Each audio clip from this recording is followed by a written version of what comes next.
அடுத்து என்ன பண்ணணும் அப்படின்னா எது தெரியுங்களா?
அந்த சுரப்பி ரத்தத்துல கலந்து உடம்புல எங்கெல்லாம் வலி இருக்கு அந்த வலியெல்லாம் கம்ப்ளீட்டா சரி பண்ணுது. ஒரு உண்மை நார்மன் கசின் அப்படின்னு அமெரிக்காவில் ஒரு ஒரு 20 ஆண்டுகளுக்கு முன்னாடி அப்ப இங்கிலீஷ் வைத்தியம்லாம் அதிகமா கிடையாது. அவருக்கு ஆங்கிலோ ஸ்பாண்டிலிட்டிஸ் அப்படின்னு ஸ்பாண்டிலிட்டிஸ்னா ஸ்பாண்டாலிட்டிஸ்னா கருத்துடைய ஆங்கிலோ அப்படின்னா இந்த ஏங்கல் எங்கெங்க மடிப்பு இருக்க எல்லா பக்கம் வலிக்கும். அதை இப்போ வந்து நம்ம முடக்குவாதம்னு சொல்றோம் இல்லையா? ஆர்த்ரைட்டிஸ் அது நோய் வந்துருச்சு. டாக்டர்லாம் பார்த்துட்டு ஒன்றும் பண்ண முடியாதப்பா அப்படின்ட்டாங்க. இவர் பார்த்தாரு, என்னெல்லாம் பண்ணுறது, கையில் கொஞ்சம் காசு இருந்தது, காசை கொண்டு போனாரு, ஒரு ஹோட்டலில் ரூம் போட்டாரு. அப்புறம் வந்து கொஞ்சம் படம்லாம் சிரிக்கிற மாதிரி படம்லாம் எடுத்து கூட ஒட்டி வச்சாரு. சாப்பிட்டாரு, தூங்கினாரு, படத்தை பார்த்து சிரிச்சாரு. ஒரு செஞ்ச வேலை எவ்வளோதான். 1 மாதம் ஆச்சு, கொஞ்சம் வலியெல்லாம் குறைஞ்சது. 2 மாதம் ஆச்சு, நல்லா வலி குறைஞ்சது. டாக்டரை போய் பார்த்தாரு. டாக்டரை பார்த்துட்டு என்னையா பண்ண, வலியெல்லாம் இவ்வளோ குறைஞ்சி போயிருந்தாரு. அப்புறம் இவர் சொன்னார், இந்த மாதிரி ரூம் போட்டேன், சாப்பிட்டேன், தூங்கினே, சிரிச்சேன் அப்படின்னாரு. அப்புறம் 1 மாதம் வந்து சிரிச்சுட்டு கம்ப்ளீட்டாக வலியெல்லாம் குறைஞ்சி ஒரு படம் டாக்டரை கூட்டிகிட்டு போய் வச்சு ஆராய்ச்சி பண்ணுறதுல சிரிக்கும் போது அந்த எண்டார்ஜன் அப்படிங்கிற சுரப்பி சுரக்குது. அது ரத்தத்தில் வந்து வலியெல்லாம் நீக்கிறதுக்கு கண்டுபிடிச்சிது. அதுக்கப்புறமா அமெரிக்காவில் இருக்கிற ஆஸ்பத்திரிகள்லாம் ஒவ்வொரு ஆஸ்பத்திரியும் லாஃபிங் தெரப்பி ரூம் அப்படின்ட்டு ஒன்று ஆரம்பித்தாங்க.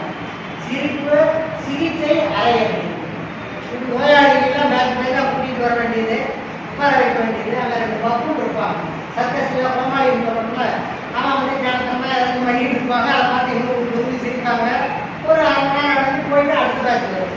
இப்படி மாற்றி மாற்றி பண்ணிட்டு இருந்தாங்க. செய்யும்போது என்னாச்சு அப்படின்னா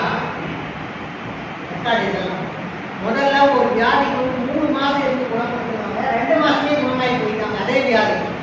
அப்போ இந்த 1 மாதம் நாளை குறைஞ்சது இந்த சிரிப்பு எண்டாவது பார்த்தீங்களா? அதுக்காக இந்த இதை வந்து நிரூபிக்கப்பட்டது. நம்ம சிரிக்கலாம். சிரிக்கிறதுனா நம்ம நல்ல சந்தோஷமா இருக்கும். குழந்தை சிரிச்சுக்கிட்டே இருக்குது. யாரை பார்த்தாலே சிரிக்குது. குழந்தைய பார்த்தா நம்ம கொஞ்சம் சிரிப்போம். ஆனால் மற்றவங்க ஏதாவது சொல்லிடுறாங்க மாறி முடிப்போம். அந்த மாதிரி நம்ம சிரிப்பு அழைக்க வச்சுக்கிறோம். அந்த மாதிரி இல்லாமல் சிரிக்கணும். அதுக்கு முதல்ல என்னன்னா பாருங்களேன், நான் கேட்பேன், நீங்க உட்காந்துட்டு அப்படி செய்யணும். நல்லா உட்காந்துருங்க, நல்லா உட்காந்துருங்க. அது கூட 2 பேர் மாறி உட்காந்து நம்புவோம். பள்ளிக்கு 2 பேர் ஆமா நீ